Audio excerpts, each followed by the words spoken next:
The Supreme Court of Tanvey is now in session in the matters of Riya Sharma versus the Democratic Republic of Tanvey.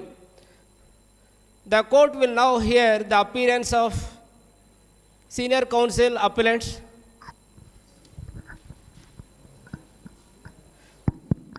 We will now hear from the senior counsel for appellant. You can proceed now. May it please the court, Your Honor. I am Priya Ranjani as a senior counsel and my learned counsel Aishwarya as Aishwarya. We both are representing the appellant, Ms. Riya Sharma. Thank you, Your Honor. Senior counsel respondent, introduce yourself. May it please the court. Your Honor, my name is Gurucharan and I appear with my learned junior Karthik representing the respondent, Democratic Republic of Tanvey. Thank you. Thank you, counsels. We will now hear from the senior counsel for appellant. May it please the Honorable Court, I will now place the facts, my lordships.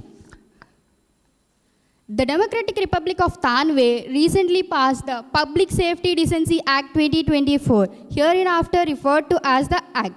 The Act was introduced with the stated objective of ensuring the safety of women in public spaces. A key provision of this Act, Section 7, makes it a punishable offense for the woman to be in a public place, including streets and parks, after 10 p.m. without being accompanied by a male guardian. That Act defines male guardian as a father, husband, brother, or any other male relative of the woman. And the violators of the section are liable to pay a fine and may be subject to a curfew order. The Act was met with widespread public criticism from various women's rights organizations who argued that it unfairly restricts the fundamental rights of women and place the burden of safety on them instead of the state and society. Ms. Riya Sharma, a 28-year-old software engineer and a resident of the capital city, was fined by the police for being out alone at 11:30 p.m. while returning from the late night shift. Ms. Sharma, an active member of the Women's Empowerment Collective, challenged the constitutionality of the Section 7 of the Act. The act that violates the principles of equality and personal liberty enshrined in the Constitution of Tanvey. The law is based on discriminatory premise that women are incapable of ensuring their own safety and that their premise in public spaces is the cause of crime. These are the facts, my lordships, and now I'm going to tell the issue. Yes, sir. There are two issues in this case. I will confine with the first issue and my learned counsel will deal with the second issue. I'm here to provide the submissions on this issue. And my submissions are, yes, sorry sir, and the issue is, the issue 1, whether Section 7 of the Public Safety and Decency Act 2024 violates the fundamental rights to equality by imposing a discriminatory restriction on women's freedom of movement, thereby being unconstitutional. And my submissions are, yes, my lord, it violates the fundamental rights, right to equality by imposing a discriminatory restrictions and freedom of movement. And firstly, it violates Article 14, equality before law. This is a discriminatory classification, my honor. Section 7 is unconstitutional because it creates a gender-based classification. It mandates that women after 10 p.m. cannot be in public spaces unless accompanied by a male guardian. This classification is not based on an intelligible differentia that bears a rational nexus to the object of ensuring safety. Instead, it is rooted in stereotypical assumptions that women are inherently incapable of ensuring their own safety. And in the case Anuj Garg versus Hotel Association of India, this Honorable Court struck down provisions of the Punjab Excise Act which prohibited women from working in establishments serving liquor, holding that laws based on gender stereotypes are unconstitutional. The court emphasized legislation should not reinforce gender-based assumptions but must be in constitutional morality. Similarly here, Section 7 protects women not by empowering them but confining them thereby violating Article 14. And secondly, it violates Article 15, prohibition of discrimination on grounds of sex. Section 7 directly discriminates solely on the ground of sex. It imposes a burden on women that does not exist for men. And my lords, in the C.B. Muthamma versus Union of India case, this honorable court struck down service rules which imposed conditions of women officers of the IFS on the ground that they were discriminatory and violative of Article 14. Similarly, this Section 7 institutionalizes gender-based discrimination under the name of protection, which is impermissible. While Article 15, Clause 3 allow for special provisions in favor of women, such provisions must be enabling and empowering, not restrictive or regressive. This provision does not uplift women. It curtails their agency and liberty. And my lordships, thirdly, violation of Article 19, freedom of movement. Article 19, Clause 1D guarantees to all citizens that right to freely move throughout the territory of India. Section 7 directly curtails the right by imposing a curfew only on women.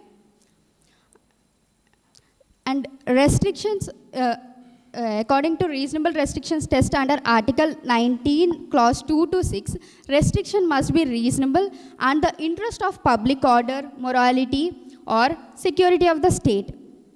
A blanket ban of women's movement after 10 p.m. is neither reasonable nor proportionate. It penalizes women for crimes committed against them, which is constitutionally impermissible. And in the case Charu Kurana versus Union of India, reaffirmed that professionals or personal freedoms cannot be denied on the basis of gender stereotypes. Similarly, Section 7 of unreasonable restriction that violates women's right to move freely. Section 7 of the Public Safety and Decency Act is unconstitutional as it violates Article 14 by creating arbitrary and stereotypical classifications, and violates Article 15 by imposing discriminatory solely on the ground of sex. Violates Article 19, Clause 1D by unnecessarily restricting women's freedom of movement. And now my learned counsel will continue, Your Honor. Respected senior counsel, so government of Tanvey took brought this law for the safety of women. Why you are asking this is a violation of constitution? Yes, Your Honor. It should be for public safety of women, but it should not stop the women for working. It discriminates in the workplace. They can't work men can work after 10 p.m. and women can't work after 10 p.m. This is a discrimination, Your Honor. So what is? Could you briefly explain the Vishaka versus State of Rajasthan? This is the most. What are the guidelines of the Supreme Court? Yes, Your Honor. This Vishaka versus State of Rajasthan is a gang rape of a social worker. So the Supreme Court emphasizes that protecting women's dignity and equality requires state to create an environment where women can work freely without fear. Restrictions on women movement or opportunities can be justified as protection. And in this Riya Sharma case, the petitioner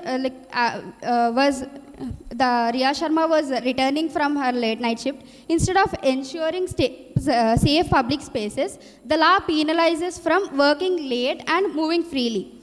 Vishaka versus State of Rajasthan establishes that the state's duty is to create a safe environment for women and not to restrict their duty. This is my answer, Your Honor. Okay, thank you, counsel. We will now hear from the junior counsel for appellant. May it please the court, Your Honor. I am Aishwarya, appearing as the junior counsel on this matter. I shall be assisting my learned senior counsel and I will be addressing with the issue 2, which pertains to whether the state's imposition of a curfew and a mandatory male accompaniment for women in the public spaces constitutes a reasonable restriction on the fundamental rights to personal liberty. or if it is an arbitrary and disproportionate measure. My submissions are in 5 parts. First, fundamental rights to personal liberty. Article 21 of the Constitution of Tanvey guarantees every individual the right to personal liberty, which includes the freedom to move freely and live with dignity. The curfew and compulsory male accompaniment directly restricts women's liberty by confining their movement based on gender. The Supreme Court of India in Maneka Gandhi case was Maneka Gandhi versus Union of India in 1978 emphasized that personal liberty cannot be curtailed except by a fair, just and reasonable law. This act fails that test. Second, test of reasonable restrictions. Restrictions on fundamental rights must be reasonable, proportionate, and non-arbitrary. In the present case, the measure is overbroad. It targets all women irrespective of their age, circumstance, or safety conditions. It is discriminatory. Only women are subjected to such restrictions while men face no curfew. It is disproportionate. Instead of targeting offenders or strengthening law enforcement, it places the burden on women to restrict their freedoms. Third, doctrine of proportionality. It means any action taken by the government must not be excessive. It should be fair, reasonable, and proportionate to the purpose it seeks to achieve. The doctrine as upheld in the Justice K.S. Puttaswamy case versus Union of India in 2017 requires legitimate aim. The aim of women's safety is legitimate. Rational connection, however, curfews and male guardianship have no proven rational nexus with reducing crime. Necessity. Less restrictive measures like better policing, CCTV, stricter punishment for offenders could achieve the same objective. Balancing. The severe infringement on women's liberty outweighs the perpetuated benefit. Thus, the law fails the proportionality test. Arbitrariness. As held in the Shayarabanu versus Union of India case in 2017, arbitrariness violates the guarantee of equality and liberty by assuming that women alone must restrict their movement for safety. The act is based on stereotypes and is inherently arbitrary. Fifth, international perspective. International conventions such as Convention on the Elimination of All Forms of Discrimination Against Women emphasize that states must ensure women's equality in public place, not impose restrictive guardianship. By enforcing curfews, the state of Tanvey regresses from international commitments to gender equality.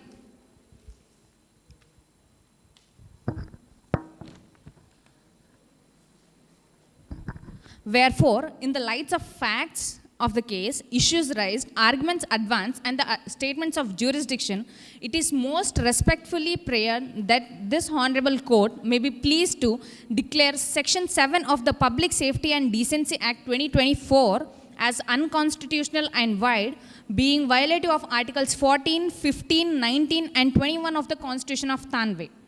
Issue an appropriate writ, order, or direction restraining the respondents from ensuring the said provision against women citizens. Direct the respondents to adopt gender-sensitive measures to ensure safety and security in public places without infringing fundamental rights, such as improving policing, street lighting, and public awareness programs. Pass any other order or direction as this Honorable Court may deem fit in the interest of justice, equity, and good conscience. And for this act of kindness, the petitioner, as in duty bound, shall ever pray. May it please the Court. Respected Junior Counsel, can classification based on vulnerability to crime be considered as protective discrimination? May it please Your Honor. Your Honor, as the restrictions placed by this act, which is the Public Safety and Decency Act, which acts as a restrictive discrimination rather than protective discrimination, so women must be placed as a protective discrimination, not as a restrictive discrimination. There may be many other provisions like active policing or CCTV or awareness programs. Why not imposing fines and restricting them from practicing their right to freedom of profession and right to freedom of movement, as it infringes their fundamental rights? I hope they would also take many other measures which protects their freedom and which enables them to work freely and move freely in that state. You may proceed. May it please the court. Your Honor, the appellant has cleverly biased the case without mentioning the proper and established facts such as the rising incidence of crimes against women in public spaces, a total of 4,45,256 cases, which is a 4% rise in 2024 according to NCRB data, compel the state to enact the Public Safety and Decency Act 2024. Section 7 of the Act prohibits women from being in public places after 10 p.m. without the accompaniment of a male guardian. The measure was introduced to deter crimes and to ensure women's safety in vulnerable late night hours. The government relied on statistical data demonstrating significant reduction of crimes against women in areas where similar restrictions were enforced. Ms. Riya Sharma, a software engineer and resident of capital city, was fined by police on the grounds of violation of Section 7 of Public Safety and Decency Act 2024. The Act does not seek to discriminate against women, but rather seek to protect their lives and dignity by preventive means. The petitioner, Ms. Riya Sharma, challenges the Act as unconstitutional. The respondent maintains that the Act is a valid piece of legislation enacted in the public interest. Your Honor, there are two issues presented before the Honorable Court, such as whether Section 7 of the Public Safety and Decency Act 2024 amounts to a permissible classification under Article 14 of the Constitution of Tanvey in furtherance of women's safety. Second issue, whether the restrictions imposed by Section 7 constitute a reasonable restriction on personal liberty under Article 21, being proportionate and in the larger interest of public safety. I will be dealing with the former while my learned junior deals with later. Your Honor, in regards to the first issue, our submission is that Section 7 is not discriminatory but based on intelligible differentia, which refers to a clear, logical and justifiable distinction that distinguishes one group from another, providing a reasonable basis. Women's higher vulnerability to late night crimes with a rational nexus, which means logical and reasonable connection between a legislature classification and the objective it is intended to achieve. To the object ensuring women's safety, it is protective, not punitive. Classification under Article 14 is reasonable because it satisfies both tests which are laid down by the Honorable Court in Bodhan Chaudhary vs. State of Bihar case 1955 and Kati Raining Rawat vs. State of Saurashtra 1952 case, such as intelligible differentia, as women statically face disproportionately higher risks of violence at night, so the law makes a separate classification based on vulnerability to crime, not gender inferiority. Rational nexus. The objective of the law is to protect women's safety and dignity, and late night restrictions and male accompaniment may act as deterrents to potential offenders. Protective discrimination is permissible as per constitutional jurisprudence such as Article 15, Clause 3 empowers state to make special provision for women and children. Article 19, Clause 5 states that freedom of movement is subjected to reasonable restriction either in the interest of the general public or to protect interest of scheduled tribe. In Ramakrishna Dalmia vs. Justice Tendulkar case, the Honorable Court laid down guidelines which also includes legislature is free to recognize degrees of harm and act on that basis. The state has studied multiple criminology summaries and law enforcement analysis and observed that violent crimes and sexual assaults often happening peak late nights, that is from 10 p.m. to 6 a.m. Studies like Rosai and Langworthy Stockholm study, US Bureau of Justice Statistics also observed that large share of sexual assaults take place during late night. By considering the existing circumstances in order to protect them and reduce insecurities in the society, the state has classified a group of vulnerable women who are more prone to sexual assault than other women, and that certain protective measures for vulnerable groups do not amount to discrimination but affirmative state action. The Honorable Court in Air India vs. Narges Mirza and others case 1981 recognized permissible differential treatment based on circumstances. As such, the circumstances are different at night, characterized by higher risks, reduced public presence, and weak policing capacity. The Honorable Court shall consider the classification valid and rational and protect the state action for protection of women. Thank you, my lord. Mentioned about weak policing capacity. Can you elaborate? Weak policing capacity?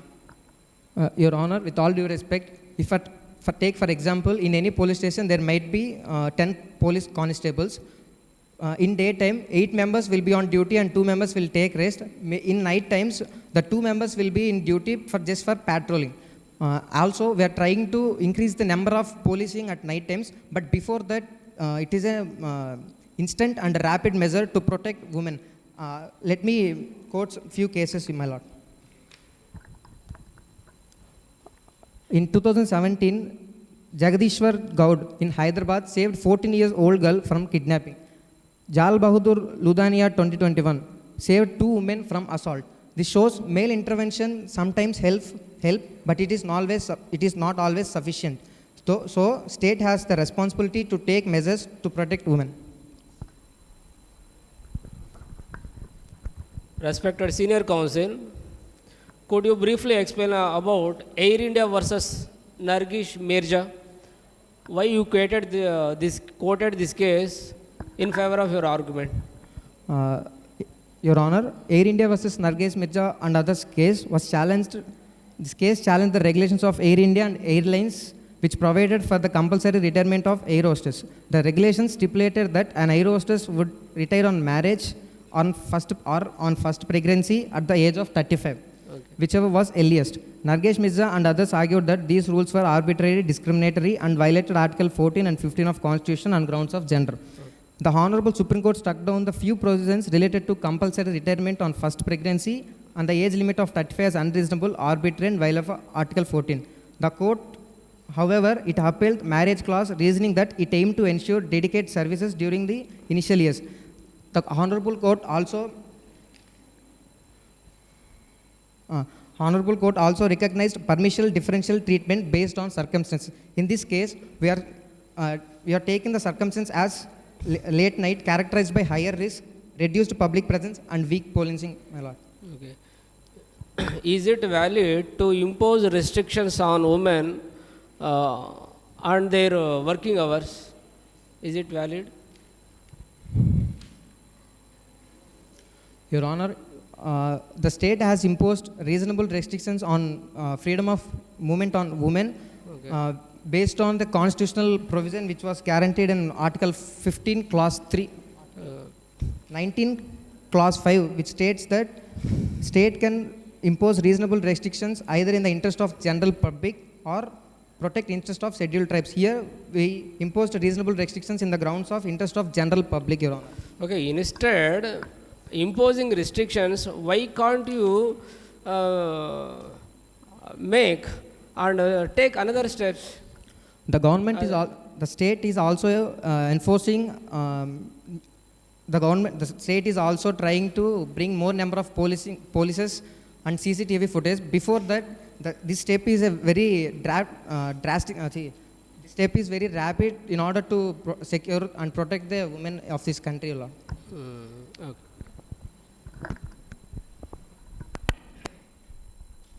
How does the restriction not violate the Article 21 dignity? How does the restriction not violate dignity under Article 21?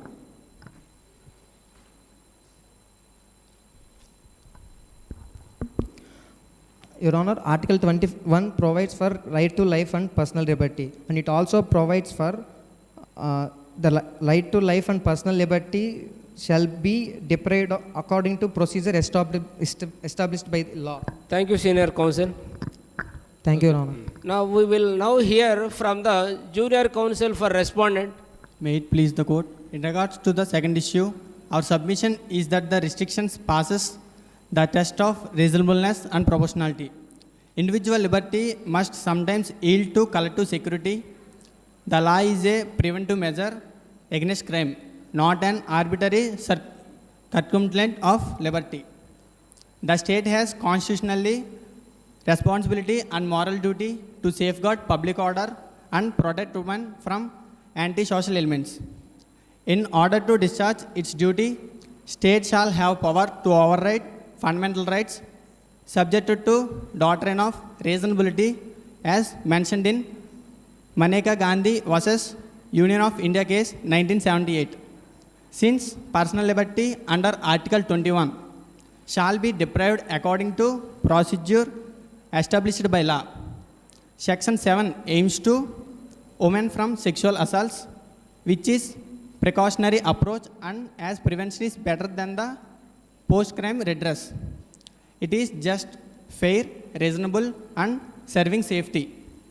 Section 7 also qualifies the doctrine of proportionality, which was articulated by Honorable Court in Modern Dental College versus State of Madhya Pradesh 2016 case.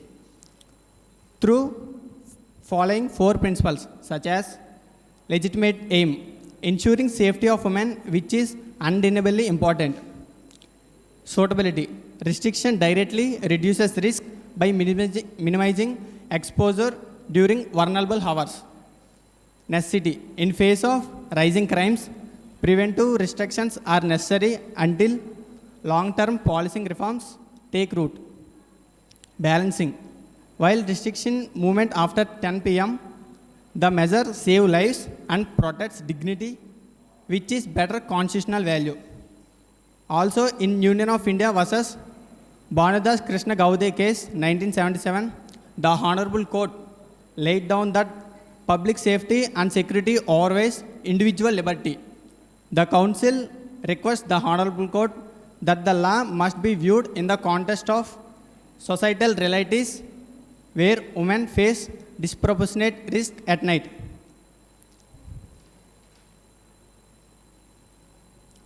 In light of the above submissions, the respondent most respectfully prays that this Honorable Court may please it to uphold the constitutional validity of Section 7 of the Public Safety and Decency Act 2024 as a reasonable restriction in the interest of public safety.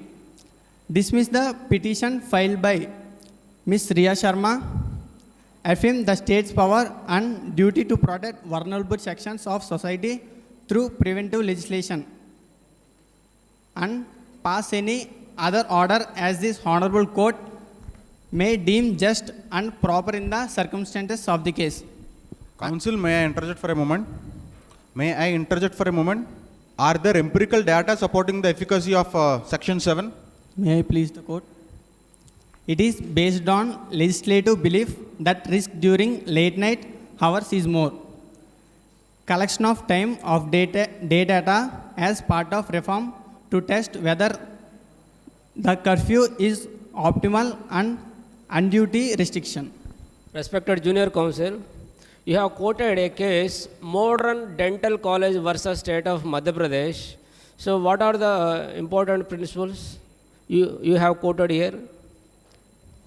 This case is involved a challenge to the Madhya Pradesh Nijik Vaisik Section Sasant Adyan 2007, which is provided for a common entrance test for admission to private unaided professional colleges. The private colleges argued that this law is infringing upon their fundamental right to administer their institutions under Article 91, Subclause G of the Constitution.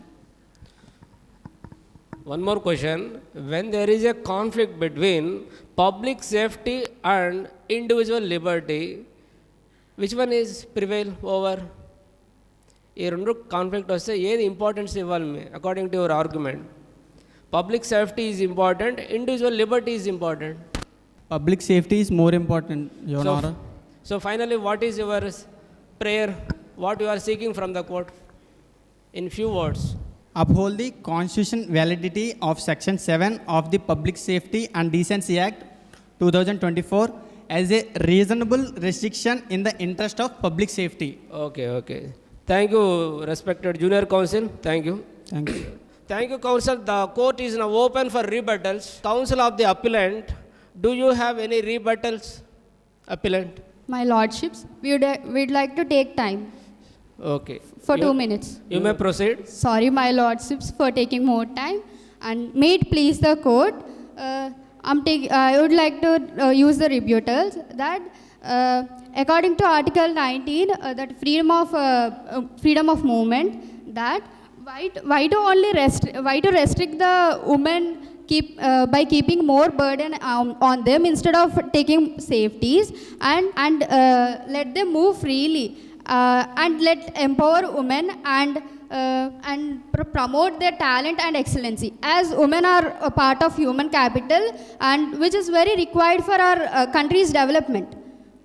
So let us give permission to do their work without keeping any restrictions. And as our respondents mentioned that modern dental college versus state of MP, that is the case is based on education system rather than safety or the restrictions on women.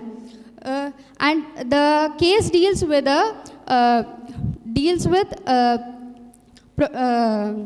restrictive protective discrimination, and this rather than the case deals with protective discrimination rather than thank you, my counsel. lordship. Counsels of the respondent, do you have any rebuttals? Yes, my lord, but we need 5 minutes time to gather our information. But You are permitted only 2 minutes. thank you, my lord. Okay. Do you have any rebuttals? Yes, my lord. Thank you for the time. As our appellant mentioned about Article 19, Clause 5, which is reasonable restrictions for the interest of public safety, we again mentioned to the Honorable Court that the Section 7 is a reasonable restriction and it is a protective measure. And also, as far as the appellant is concerned about the working hours of women, the state will provide opportunities to women empowerment and their development by passing adjacent laws like providing jobs in daytime and fixed working hours such as from 9 a.m. to 6 p.m. so that the working hours and efficiency of women will not be wasted and discriminated. The responsibility of empowerment of women is laid on the state, and state will not stay calm. Coming to the case of Modern Dental College versus State of Madhya Pradesh, as the appellant mentioned that the case is all about regulated admissions and fee structure. My lord, the case might be about educational institutions, but the judgment can be used to interpret other court cases, as the court stated that state could impose reasonable restrictions on the right to carry on a professional or right to carry on any profession or trade, and such regulations must serve the public interest. In this context, the government, the Democratic Republic of Tanvey, has passed a law in order to protect the public interest, such as securing and safety of women. Thank you, my lord. Thank you, senior counsel respondent. Thank you, my lord. You may leave the court. So, hearings are completed.